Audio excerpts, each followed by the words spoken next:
Back to school is the most dreadful, gut-wrenching time of the entire year. I truly hate it. Don't get me started on the say your name and 3 fun facts about yourself. Alright, let me cook real quick. So my name's Ninye. I like money, weed, and Drake. Oh, Drizzy. Oh, Drake, I love you. And then I proceed to get socially exiled and end up holeless on day 1 for yet another year. Back to school always starts when you see the advertisements towards the end of summer with those white kids dancing around, taunting you that the school year is coming. You can't even enjoy the time off without these little squirts, without these little thwads maliciously looming over you with their evil. Once it's actually time for the school year, you gotta wake up at like 6 a.m., even though that's probably when you've been going to bed the entire summer, especially the night before the school year's first day. For some reason, we all have a collective experience of suffering in our beds trying to sleep for like 4 hours. You wake up feeling more deprived than ever, and the sound of your alarm clock ringing just makes it worse. Then you gotta sit at the edge of your bed and be like, God damn, I can't do this again, bro. After you feel the pain of knowing it's gonna be another year of the actual prison the American public high school system is, you gotta put on your cleanest Yeezys for that first day fit. The first day outfits have to go hard. The moment when you have all your clothes laid out on your bed the day prior, it's a hopeful time. It makes you think the trauma of last year won't be remembered. But once you go downstairs for some delicious cinnamon toast crunch, the most terrible thing happens. You start to hear the sounds of school buses driving around. I feel like it's not talked about enough how just the sound of these buses causes so much pain. I've been conditioned to relate this pain to the sound of buses. It's been about 4 thwads of ass since I've been in school, but I still get that sinking feeling when the school buses start to drive around again. And you already know you gotta take your first day of school pics for your mom simply out of respect for the game. Then when you finish and take one last look in the mirror to see how you look, it just never comes together the way you want, bruh. But you can't waste any time looking in the mirror like that because the fear of missing the bus is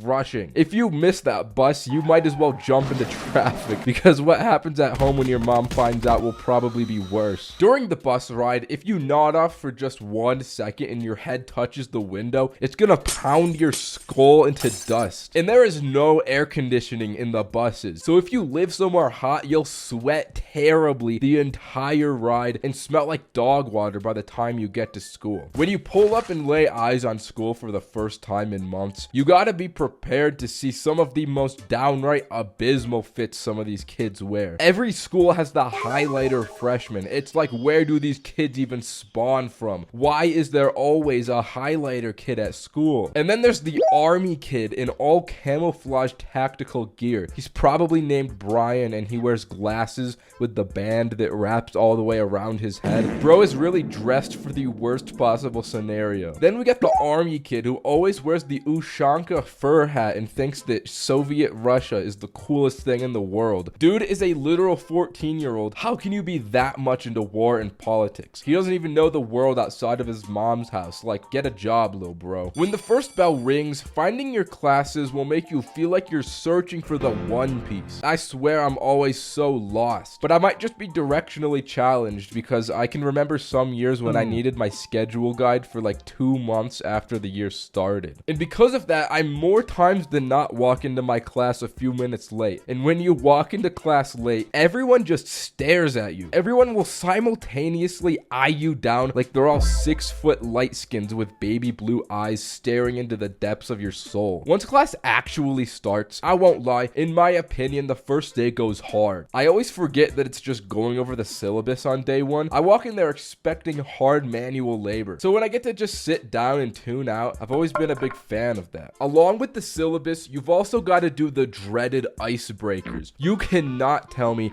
these have ever been effective at breaking any ice. Just thinking about these gives me anxiety and depression. In my freshman year of high school, we had to do 2 truths and 1 lie for our icebreakers, and I don't know what my truths were, but I remember saying that my lie was that I killed people. I lacked social awareness, bruh. I wanted to make an out-of-pocket joke, but I think it just gave off a bad impression. The icebreakers did the exact opposite for me. It was yet again another year of me being holeless from day 1. I've been saying this, the stakes of icebreakers are just way too high for the little to no reward you get from them. Once lunch comes, it can be truly the best time of the day for you or the worst depending on your situation. The sophomore and up experience ain't all that bad because you get some time to catch up with the people you didn't see all summer. But the freshman year experience is like getting thrown into a war zone lobby. You don't know anyone, so you're either eating alone or gambling your life sitting with a stranger. Yo, what's up, big man? Oh, just eating. I'm just eating food. Oh, damn, that sounds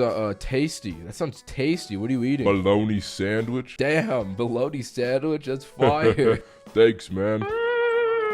And I swear, somehow dudes always end up fighting each other at lunch on the first day. How this happens is beyond me. It's like these two dudes have been training all summer for the inevitability of this confrontation. But we have got to put respect on the name of those two. They add an entertainment value to the first day experience. And that's a truly selfless and altruistic act. Then once you finally get through lunch, it's back to more syllabus and icebreakers. But there's always that one class that actually does work. I can guarantee every class that makes you do work on day one has the Sigma male teacher. Dude is always hustling the class down to the final minute. Like, bro, you gotta relax. You're a high school teacher. But it all becomes worth it when you get to see the baddie teacher for the first time all summer. Oh my god. Oh.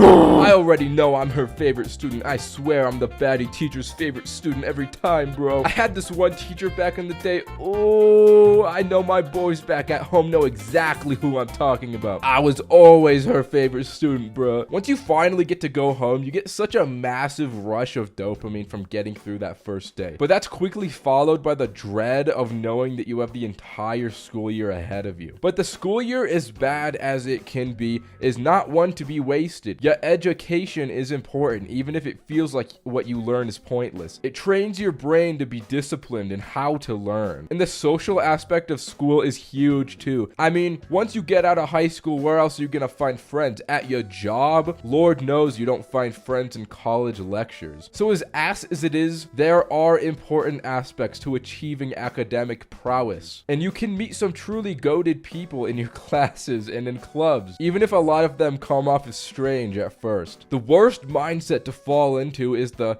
I don't like anyone at school, they're all weird mindset, because truthfully, that's simply projection. There's an important balance to get in school where you care about it, but you also pick your battles and realize that some of it is not worth caring about. Like the hose. Don't care about the hose, bro. It'll only lead to your own downfall. I'm not really one to talk though, because my experience of high school was just waiting to go home so I could go to the gym and make YouTube videos. Anyways, we got Instagram. Follow me on Instagram right now. Oh, let's go. Bye.